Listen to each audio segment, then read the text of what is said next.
Indian metrological department మే 15వ తేదీన చేసిన ప్రెడిక్షన్ లో కేరళకు నైరుతి ఋతుపవనాలు మే 26వ తేదీన ప్రవేశిస్తాయని చెప్పింది. ఒకసారి మనం చూద్దాం మ్యాప్ లో ఏం జరుగుతుంది. ఒకసారి మ్యాప్ చూస్తే గనక కేరళలో మే 26 యాక్చువల్ గా భారతదేశ ఏమంటారు ప్రధాన భూభాగం అంటే నిజానికి అండమాన్ నికోబార్ దీవులు ఇక్కడ ఉంటాయి.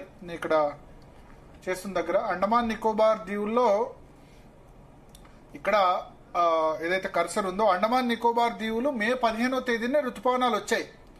కేరళలో ఋతుపవనాలు రావాలి. కేరళలో ఇక్కడ కర్సర్ మూవ్ చేస్తున్న దగ్గర మే 26వ తేదీన ఋతుపవనాలు రావాలి. కానీ మీరు చూడండి పెద్దగా కేరళలో ప్రీ మాన్సూన్ రెయిన్సే చాలా పెద్ద ఎత్తున ఉంటాయి.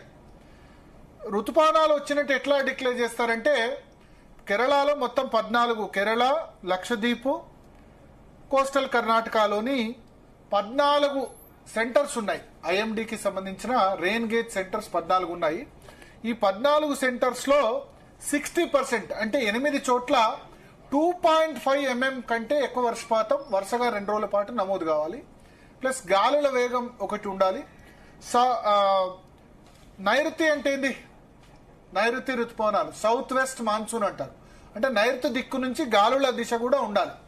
ఈ మూడిట్లో రెండింటి క్రైటీరియా అయితే ఋతుపవనాలు వచ్చినట్టు భావిస్తారు. కానీ మే 26వ తేదీ వాళ్ళు వచ్చింది, ఐఎండి ప్రకటించింది ముందుగానే ఋతుపవనాలు వస్తాయని. కానీ ఋతుపవనాలు రాలేదు. పైగా ఇప్పుడు ఏం జరుగుతుందంటే జూన్ 1 నార్మల్గా అయితే జూన్ 1వ తేదీన కేరళకి ఋతుపవనాలు రావాలి. ఈసారి 4-5 రోజులు ముందుగా వస్తాయని చెప్పింది. కానీ ఐఎండి ప్రెడిక్షన్ రాంగ్ అయింది. ఇప్పుడున్న పరిస్థితి ప్రకారం చూస్తే మనకి కేరళలో వర్షపాతం రేపు 27వ తేదీ పెద్దగా వర్షపాతం లేదు. 28వ తేదీ చూస్తే కనుక 28వ తేదీ కూడా పెద్దగా వర్షపాతం లేదు. 29వ తేదీ కూడా కేరళలో పెద్దగా వర్షపాతం లేదు. 30th 31st నుంచి కొంచెం స్టార్ట్ అయ్యే అవకాశం కనిపిస్తుంది. మీరు చూడండి 30th రోజు కొంచెం ఇక్కడ గ్రీన్ కలర్ లో కనబడుతుంది. 30th మొదటి రోజు వరుసగా 2 రోజుల పాటు 2.5 mm 14 అంటే కేరళలో ఉన్న వాటిలో 14 ఐఎండి స్టేషన్స్ ఉన్నాయి. అంటే కోచి, తిరువనంతపురం, దానిలో 8 2.5 mm కంటే వర్షపాతం పడాలి. సో మొదటి రోజు 30th రోజు కొంత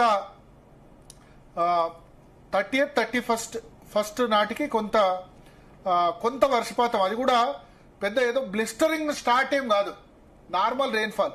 కేరళ నుంచి ఋతుపవనాలు వెళ్ళాలి. కానీ కేరళలో 1వ తేదీ నాటికి కేరళలో కంటే రాజస్థాన్ లో, గుజరాత్ లో వర్షాలు ఎక్కువ పడుతున్నాయి.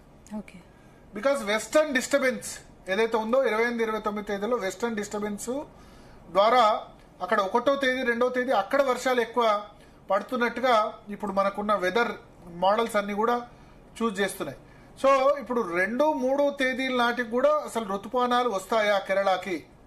కానీ మనం చూస్తే గుజరాత్, రాజస్థాన్, మహారాష్ట్ర ఉత్తర ప్రాంతాల్లో మాత్రం 1వ తేదీ 2వ తేదీ కొంత వర్షాలు మనకు కనిపిస్తున్నాయి. తెలంగాణ, ఆంధ్రప్రదేశ్ లో ఇదే చెదురుమదురు వర్షాలు తప్ప లేదు. అంటే ఋతుపవనాలు 1వ తారీఖు కూడా వస్తాయా రాలేదా? 1వ తారీఖు 2వ తారీఖు, ఎందుకంటే మహారాష్ట్రలో, గుజరాత్ లో ఈ సమయంలో వర్షాలు పడితే అది నైరుతి ఋతుపవనాల వర్షాల కింద కన్సిడర్ చేయరు. దాన్ని ప్రీ మాన్సూన్ షవర్స్ అని మాత్రమే అంటారు. ముందుగా కేరళలో వర్షాలు పడాలి. కేరళ, తమిళనాడు, ఆ తర్వాత రాయలసీమ, ఆ తర్వాత దక్షిణ కోస్తా, తెలంగాణ, అదేవిధంగా దక్షిణ కర్ణాటక, ఉత్తర కర్ణాటక, ఇట్లా పై నుంచి కింది దాకా మాన్సూన్ అనేది రావాలి. ఎగ్జాంపుల్ మాన్సూన్ రేఖ ఎట్లా ఉంటుంది అన్నది